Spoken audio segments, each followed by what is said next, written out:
Hello बच्चों, मैं हूँ आपकी हिंदी टीचर अंजू मैडम और मेरे क्लास में आप सभी बच्चों का हार्दिक स्वागत है। बच्चों, हम लोग उसने कहा था कहानी के सारांश को पढ़ा, शीर्षक की सार्थकता को भी पढ़ा है। इसके साथ ही साथ प्रमुख पात्र के चरित्र चित्रण पर भी मैंने प्रकाश डाला है। तो इन तीनों विषय से संबंधित वीडियो का लिंक डिस्क्रिप्शन बॉक्स में दे दिया गया है। जिन बच्चों ने अभी तक इस वीडियो को नहीं देखा है वे डिस्क्रिप्शन बॉक्स में जाएँ और लिंक को क्लिक करें और पूरे वीडियो को देखें, पूरे विषय की समुचित जानकारी प्राप्त करें। आज मैं आप लोगों के सामने उसने कहा था कहानी की विशेषताओं को लेकर के उपस्थित हूँ। कभी कभी परीक्षा में ऐसे प्रश्न पूछे जाते हैं कि उसने कहा था कहानी की विशेषताओं पर प्रकाश डालिए। तो चलिए शुरू कर रही हूँ आज का यह विषय कि उसने कहा था कहानी की क्या क्या विशेषताएं हैं। हमेशा की तरह मैं आप लोगों के सामने सारी बातों को लिखकर प्रस्तुत किया है और मैं उसे धीरे धीरे पढ़ करके आपको समझाते जाऊंगी ताकि हर बात आपको समझ में आए। यदि मैं सिर्फ आप लोगों को सिर्फ बोल कर ही समझा दूं तो ऐसा होगा कि आपको लगेगा कि आपको सारी बातें तो समझ में आ रही है और समझ में आ भी गई है, परंतु जब आप लिखने बैठेंगे तो लगेगा कि सारी बातें जो है आपके दिमाग से निकलती जा रही हैं। तो ऐसा ना हो, सारी बातें आपको हमेशा के लिए अच्छी तरह से याद हो जाए। इसलिए मेरी यह कोशिश होती है कि मैं आप लोगों के सामने सारी बातों को लिखकर प्रस्तुत करती हूँ ताकि आप जो है इस वीडियो को सुने भी और सारी बातों को लिख भी लें। परीक्षा के समय आपको कोई दिक्कत ना हो। तो आरंभ कर रही हूँ। उसने कहा था, चंद्रधर शर्मा गुलेरी।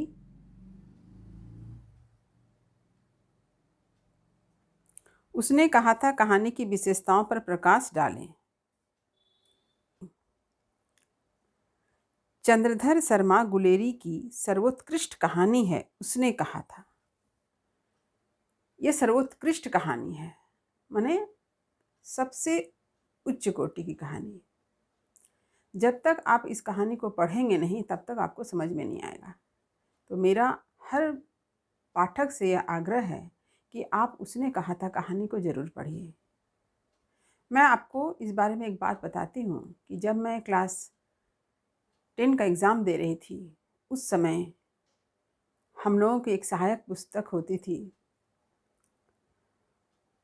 उस पुस्तक में इस कहानी को पढ़ना होता था। जिस वक्त इस कहानी को हम लोगों ने क्लास 10 में पढ़ा तब थोड़ा बहुत समझ में आया,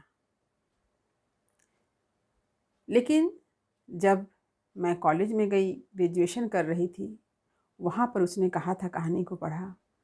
फिर जब एमए कर रही थी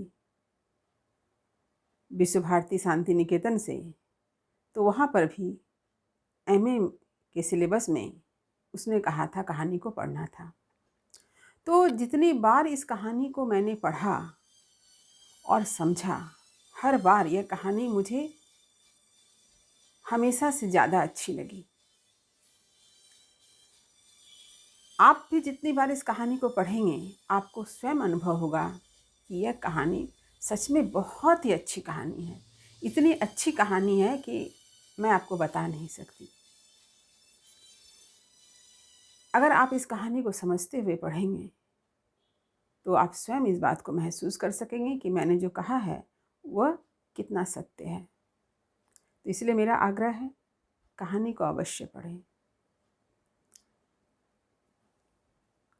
इस कहानी की संवेदना प्रेम और कर्तव्य का उज्ज्वलतम और अनन्य प्रतीक है। यानी इस कहानी में प्रेम और कर्तव्य का एक उदाहरण देखने को मिलता है।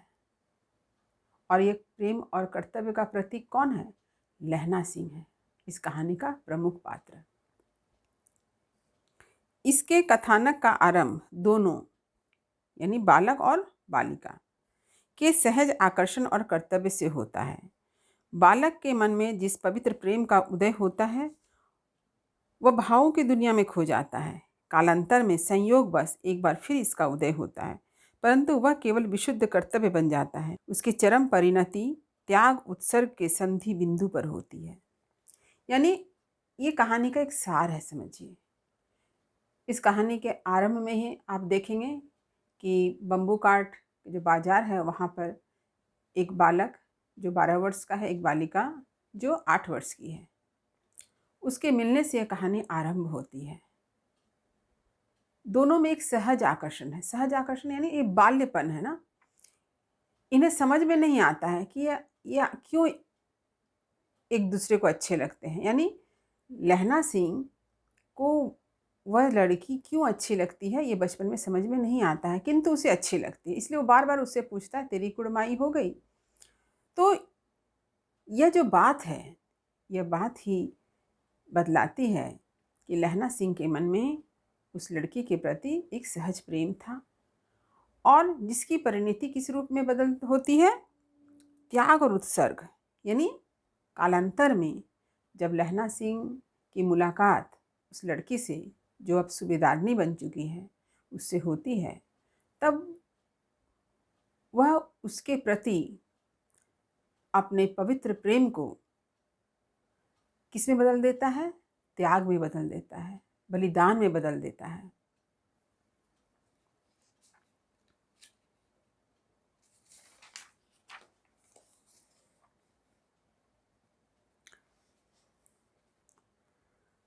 देखिए, उसने कहा था कहानी का आरंभ बम्बू काट के एक दुकान में बालक नायक लहना सिंह तथा बालिका सूबेदारनी के मिलने से आरंभ होता है। दोनों में परिचय होता है।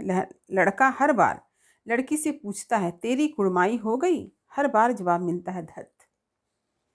परंतु एक दिन लड़के के संभावना के विरुद्ध जवाब मिलता है हाँ, जिसकी प्रतिक्रिया लड़के में देखने को मिलती है। वह घर लौटते समय एक लड़के को मोरी में धकेल दिया, एक कुत्ते को पत्थर मारा, तो एक गोभी वाले ठेले में दूध उड़ेल दिया इत्यादि।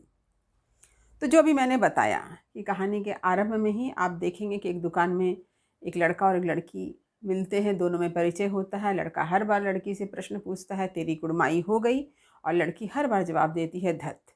लेकिन एक दिन लड़की यह कह देती है कि हाँ हो गई, जिसकी प्रतिक्रिया उस लड़के में होती है। वो समझ भी नहीं पाता है कि आखिर ऐसा क्यों हुआ, क्योंकि वो अभी छोटा है। उसके मन में उस लड़की के प्रति जो प्रेम उदय हुआ है, जो स्नेह उदय हुआ है, उसे इसका आभास भी नहीं हो पाता। लेकिन उसके मन में उस लड़की के प्रति एक आकर्षण है, पवित्र प्रेम है। और जैसे ही लड़की कहती है कि हाँ हो गई, तो उसकी प्रतिक्रिया जो है उस लड़के में देखने को मिलती है। वह क्या करता है, एक लड़की को मोरी में धकेल देता है और एक कुत्ते को पत्थर मार दिया। इसके साथ ही क्या क्या, एक गोभी वाले ठेले में दूध उड़ेल दिया। यानी वह कुछ कह नहीं रहा है, लेकिन उसकी प्रतिक्रिया जो है उसके हाव भाव से व्यक्त हो रही है। तो इस प्रकार इस कहानी में कहानीकार ने यहाँ पर बाल मनोविज्ञान को दिखलाया है। यानी यहाँ पर मनोविज्ञान का चित्रण है। यानी उस लड़के के मन में जो प्रतिक्रिया हो रही है उसके व्यवहार से प्रदर्शित हो रहा है। यही है मनोविज्ञान, मन का विज्ञान। कहानीकार ने इसका यहाँ चित्रण किया है। जो कहानी की अन्यतम विशेषता है, लड़के ने ऐसा आचरण क्यों किया, शायद वह स्वयं भी नहीं समझ पाया। उसके मन में लड़की के प्रति सहज प्रेम का जन्म हुआ है, इस बात का भी आभास या इस बात को भी समझ नहीं पाया था। उसके मन के भाव दुख इसी रूप में कहानीकार ने प्रस्तुत किया है। कहानी में लड़के का मनोविश्लेषण उसके व्यवहार से उपस्थित किया गया है। यानी लड़के का मन का विश्लेषण जो है उसके व्यवहार से यहाँ पर उपस्थित किया गया है। यहाँ पर यह कहानी की बहुत बड़ी विशेषता है कि कहानीकार ने यहाँ पर बाल मनोविज्ञान के सहारे उस बच्चे का चरित्र चित्रण किया। उसने कहा था कहानी में कहानी की घटनाओं के क्रम में उलटफेर करके लेखक ने बड़े ही कौशल से पाठक की उत्सुकता को जागृत बनाए रखने की सफल चेष्टा की है। अमृतसर के बाजार, बालक बालिका का बाजार में मिलना, फिर उसके बाद आता है युद्ध का मैदान। कहानीकार ने इस कहानी को जो लिखा है उसमें घटनाओं को उलटफेर कर दिया। यानी आरंभ में आप देखेंगे अमृतसर के बाजार का वर्णन है, वहाँ एक बालक बालिका मिलते हैं, फिर दोनों में बातचीत होती है, और उसके बाद जो है आ जाता है युद्ध का मैदान। और इस प्रकार क्या देखते हैं कि पाठक के मन में कहानीकार ने उत्सुकता बनाए रखने की सफल चेष्टा की है। ये भी एक कहानी की विशेषता है। कहानी के अंतिम खंड में मरते हुए लहना सिंह की स्मृति के रूप में बीच के 25 वर्षों की घटनाओं का पता चलता है और कथा के बीच की कड़ी जुड़ जाती है। इस प्रकार पूरे रहस्य का उद्घाटन होता है। जैसा कहानी के आरंभ में दिखाया गया है कि अमृतसर के बाजार में एक लड़का और एक लड़की आपस में मिलते हैं, उनमें परिचय होता है और फिर उसके बाद आता है युद्ध का मैदान। लेकिन वो जो 25 वर्ष का बीच का अंतराल था, यानी ये जो युद्ध का घटना है ये 25 वर्ष बाद है, तो ये 25 वर्ष के समय की घटना को यहाँ युद्ध के मैदान में लहना सिंह की स्मृति के रूप में दिखाया गया है, जिससे पाठक को जो है पूरी कहानी का जो मूल बात है वो समझ में आ जाती है। यानी 25 वर्ष में क्या हुआ और पूरी बात को समझ करके पूरी कहानी की कथा जुड़ती है, यानी पूरे रहस्य का उद्घाटन होता है। बालक अब जमादार लहना सिंह राइफल्स नंबर 77 फ्रांस की ओर से युद्ध कर रहा है जर्मन के विरुद्ध। बालिका सूबेदार हजारा सिंह की पत्नी है, जिसने लहना सिंह से वचन लिया कि वह युद्ध में उसके पति और बेटे के प्राणों की रक्षा करे। लहना सिंह अपनी प्रतिज्ञा को निभाने के लिए अपने प्राणों की बलि चढ़ा देता है। इतना ही नहीं, जर्मन सिपाहियों को मरवाने में सफल होता है।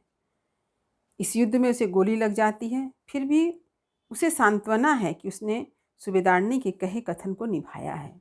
इस प्रकार प्रेम और कर्तव्य को पूरा करता हुआ वह अंत में मृत्यु को प्राप्त करता है। यानी यह भी एक कहानी की विशेषता हम देख रहे हैं कि कहानीकार ने बड़ी सफलतापूर्वक कहानी के क्रम को जोड़ा है। कहानी की घटनाओं को आगे पीछे करके उन्होंने पाठक के मन में उत्सुकता को जगाए रखने में सफलता प्राप्त की है। यहाँ पर पूर्व स्मृति यानी फ्लैशबैक का सहारा लेकर कहानी की कथा को आगे बढ़ाया गया है। हिंदी कहानी में यह बात सबसे पहले शायद इसी कहानी में दृष्टिगत हुई। देखिए, ये जो पूर्व स्मृति हमने देखा कि लहना सिंह जब मृत्यु के करीब है तब उसे सारी बातें एक एक करके याद आती हैं और पाठक जो है पूरी कहानी की जो कथा है उससे समझ पाता है, पूरी कहानी को समझ पाता है कि पूरी कहानी में कौन कौन सी घटनाएं क्रम से घटित हुई थी। तो इसे कहते हैं पूर्व स्मृति, यानी इसको फ्लैशबैक भी कहा जाता है। ये चंद्रधर शर्मा गुलेरी की खासियत रही है कि उन्होंने ही सबसे पहले कहानी के क्षेत्र में इसका प्रयोग किया है। लहना सिंह ने अपने व्यक्तिगत प्रेम को कर्तव्य की बलिवेदी पर न्यौछावर कर दिया। तो इस कहानी में हम देखते हैं कि लहना सिंह का जो व्यक्तिगत प्रेम था एक लड़की के प्रति, उस प्रेम को उसने किस पर न्यौछावर किया? कर्तव्य की बलिवेदी पर। कर्तव्य की वेदी पर उसने उसका बलिदान कर दिया। उसने अपने व्यक्तिगत प्रेम की परवाह नहीं की। उसने कहा था, कहानी की मार्मिकता पहले दृश्य का अंत में दोहराने से गहराती है। पहले दृश्य का अंत में यानी जब लहना सिंह मृत्यु को प्राप्त हो रहा है, जब उसके प्राण पखेरु उड़ने वाले हैं, तब उसे सारी घटनाएं, अमृतसर का बाजार, उस लड़की की याद, सब कुछ एक एक करके आती है। तो ये कहानी की मार्मिकता को और अधिक बढ़ा देती है। कहानी का आरंभ, मध्य और अंत है। इसका विभाजन 5 दृश्यों में किया गया है। जब आप कहानी को पढ़ेंगे तो देखेंगे पूरी कहानी जो है 5 दृश्यों में विभाजित किया गया है। इससे कहानी की विशेषता, नाट्यात्मक और रचना विधान का परिचय मिल जाता है। आचार्य नगेंद्र ने इस कहानी का मूल्यांकन करते हुए कहा है, इसमें रति, हास्य, ओज और कारुण्य का मिश्रण है। तो इस कहानी को जब आप पढ़ते हैं तो देखते हैं ये कहानी जो है 5 भागों में विभाजित है। इससे कहानी की जो विशेषता, नाट्यात्मक और रचना विधान जो है इसका परिचय मिल जाता है कि कहानीकार ने कहानी लिखने में कितनी सफलता प्राप्त की है। और आचार्य नगेंद्र ने इस कहानी का मूल्यांकन करते हुए कहा है कि इसमें रति, हास्य, ओज और कारुण्य तीनों का मिश्रण इसमें दिखाई देता है। आज के वीडियो में उसने कहा था कहानी की कुछ विशेषताओं की चर्चा मैंने की।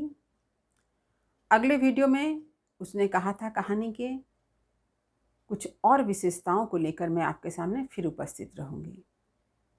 वीडियो को लाइक करें, शेयर करें और जो बच्चे नए हैं वो चैनल को सब्सक्राइब करें।